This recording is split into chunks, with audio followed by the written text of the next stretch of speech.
24 number जातीय राजपथ अवरोध करिसेंती जहा फल उक्त रास्ता जानवाहन चलाचल बाधा प्राप्त होईछि। रास्तार उभय पार्श्व दूर दूरांतर आसुवा गाड़ी गुड़िक अटकी रही। दुकान बजार सबू बंद रही।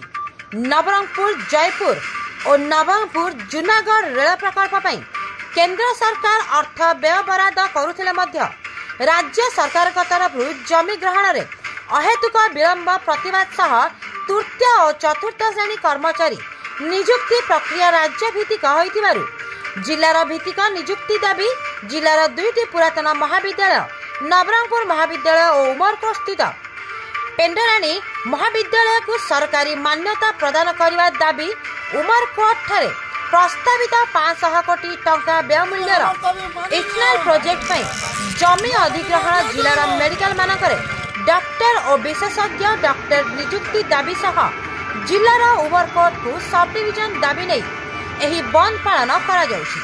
जदि खूब शीघ्र दाबी पूरण न हुए भविष्य में सचिवालय सम्मुख में प्रतिवाद धारणा दिया